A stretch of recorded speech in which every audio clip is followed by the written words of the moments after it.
माहिती आहे का काय विषय मी काय मराठीमध्ये बोललो त्या मध्ये बोलत. आजचा कार्यक्रम जे आयोजक आहेत पिंटू भाऊ बंडे सर, जे गुलाब सर, सगळा मंडळी ग्रामस्थ मंडळींना खूप आभारी आहे. आणि असा कार्यक्रम ऍक्च्युली झालाच पाहिजे. प्रत्येक गावगाव कार्यक्रम झाला पाहिजे. एकही सिलेक्ट जाय तरी आनंद पट्टा गावला झाला पाहिजे. आणि दाही जाय तेवढंच आनंद, एक न जेवढं जाय तेवढं दानही झाला पाहिजे. दुसरी गोष्ट अशी आहे, क्लास आपला चालू आहे 2016 पासून एक म्हणजे एक कार्ड बांधे ठेवले की प्रत्येक घरमा खाकी किंवा प्रत्येक घरमा फौजी झालाच पाहिजे. आणि तो नक्की काही मोठा विषय नाही. 582 507 काहीतरी घर आहेत आपल्या गावाला. 30 35 40 जायात विदिन 5 वर्ष महिन्याला 5 वर्ष प्रत्येक घरमा फौजी किंवा कुठलेही गव्हर्नमेंट सर्वंट नक्की राहतात. दुसरी गोष्ट अशी की ते का आज माझं महाराज साक्षी पण सांगत, आज तर प्रत्येक घरमा मुलं जाईत राहणार.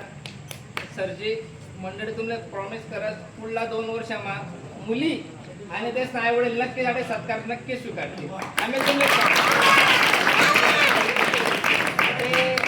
सांगासारखं गावना बाबतीत बऱ्याच काही गोष्टी आहेत ते का आपल्या गावना बाबतीत अभिमानास्पद गैर गोष्टी आहेत. आता 2-4 दिवस मेंटेनर कोर्स निकाले, त्यांना 4-5 दिवस मेंटेनर निकाले, परत 4 दिवस निकाले, 100% गुलाल पडणारच पडणार. राहणार ते पुढे सप्टेंबर 17 ते 18 पूर आपल्या गावना एसटीची चिडीला राहतील. मी आताच कसं सांगते, पहिला शिक्षक असा आहे म्हणजे मला त्या बाबतीत मनावर अभिमान गर्व आहे की रिझल्टला पहिले वेळा सांगितलेस की हा पूर्ण 100% होणार आहे. बराच अनुभव आहे. आता भविष्यात अनुभव तुम्ही येणार. दुसरी गोष्ट आता अशी आहे की गावकडून आपल्या अपेक्षा आहे का तुम्ही सत्कार करा म्हटल्यावर आता मनाही जबाबदारी वाढी घ्या. आणि लहान पोरसले आणि मुलीसले मी आव्हान करत बिंदास क्लासले आव्हाना बिलकुल सिक्युरिटी तुमले बेस्ट राहत काही नाही ते का. आणि भाषा आपल्या ऐराणी मध्ये राहत. तुम्ही कितलाही कठीण उदाहरण असणार तर तुम्ही मी आपल्या भाषामध्ये शिकवून समजून सांगत असतो. आता रिझल्ट तुमले भेटत राहणार. आता बराच पोर असा आहे अजूनही मी तुम्हाला तोंडर बोलले राहिनो की गाव मा फुनकाले तुफान गर्दी राहत. हा पण तरी गावना मानले संख्या तेवढी आपला क्लास नाही घेत. विषय असा विचारले म्हणजे राहते की पोरसपेक्षा पोरी जास्त यावं लागतात. हा आणि बिलकुल प्रॉन्ट येतात. 6:30 टाइम आहे. 6:30 5 मिनिटं बिफोर त्या क्लासला येतात. तर राजावर तुमले एक म्हणणं आहे आयुष्य एक रंगमंच आहे. तर तुम्ही त्याने आनंद घेतलाच पाहिजे. ते का नोकरी लागणं काही मोठा विषय नाहीये. मायबापना कुठे एकदा जन्म भेटत त्यानं सार्थक करी जा. आपण मायबापसाठी एक साव नोकरी नाही लागू शकतो काही मोठा विषय का. नोकरी लागणं काही मोठा विषय नाहीये. पण नोकरी लागेल नंतर जो माणूस पैसा आहे त्या टाइमला ती माणुसकी जी राहत ती जिवंत ठेवणे खूप मोठं चॅलेंज राहत. बराच जण पोरं असं राहतच की नोकरी लागल्यानंतर डायव्हर्ट होऊ जातच. तो त्याच्या पर्सनल लाईफ ना पाडले मी काही बोलू शकत नाही. पण एक असं आहे की आता जमलंच आहे सगळा जण तर सगळा जण तुम्ही क्लासले बरा पडायचं येत जा. नोकरी लावणं हा पुढला विषय पण नोकरीपर्यंत पोहोचणं हा तुम्हाला विषय लागेल. तुम्हाला हात ना काय आहे अभ्यास करणं ग्राउंड करणं. आपल्या गावाला सगळे सुविधा आहे. आणि अभिमान मला या बाबतीत असं वाटत मी ज्या पोराला शब्द टाकत तो पुरा 100% मेहनत करत.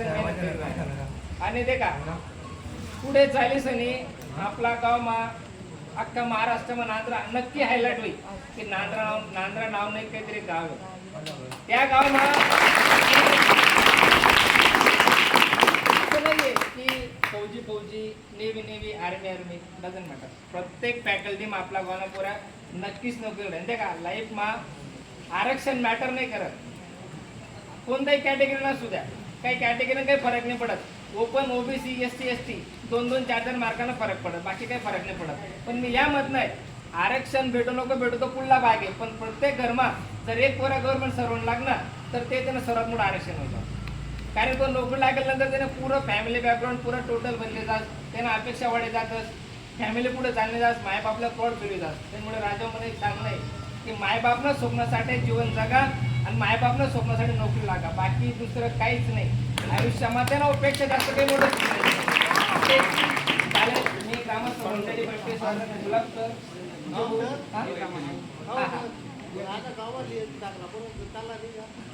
नाही मी लेसू पण काय विषय राहत टाइम ना विषय नाही मग टाइम ना विषय बाकी काही नाही. लेवल काही नाही. मी तर अवेलेबलच राहत पण टाइम ना विषय लागत बाकी काही नाही आहे.